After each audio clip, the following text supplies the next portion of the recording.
In 1972, a woman appeared in Cedars-Sinai Hospital in Los Angeles, California, in nothing but a white blood-covered gown. Now this, in itself, should not be too surprising, as people often have accidents nearby and come to the nearest hospital for medical attention. But there were two things that caused people who saw her to vomit and flee in terror.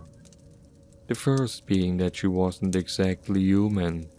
She resembled something close to a mannequin, but had the dexterity and fluidity of a normal human being. Her face was as flawless as a mannequin's, devoid of eyebrows and smeared in makeup. There was a kitten clamped in her jaws, so unnaturally tight that no teeth could be seen, and the blood was still squirting out over her gown and onto the floor. She then pulled it out of her mouth, tossed it aside, and collapsed. From the moment she stepped through the entrance to when she was taken to a hospital room and cleaned up before being prepared for sedation, she was completely calm, expressionless, and motionless. The doctors thought it best to restrain her until the authorities could arrive, and she did not protest. They were unable to get any response from her, and most staff members felt too uncomfortable to look directly at her for more than a few seconds. But the second the staff tried to sedate her, she fought back with extreme force. Two members of staff had to hold her down as her body rose up on the bed with the same blank expression.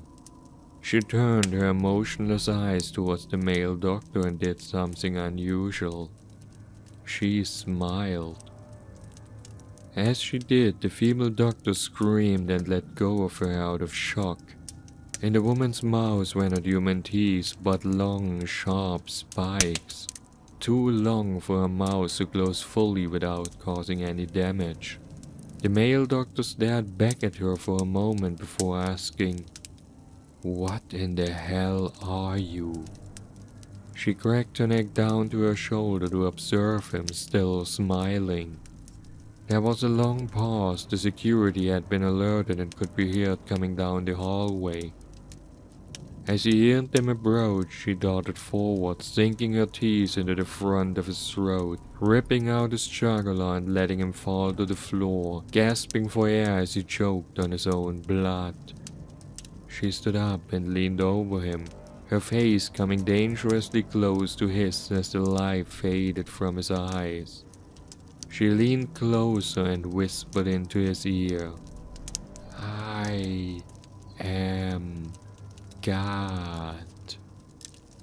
The doctor's eyes filled with fear as he watched her calmly walk away to greet the security man. His last ever sight would be watching her feast on them one by one.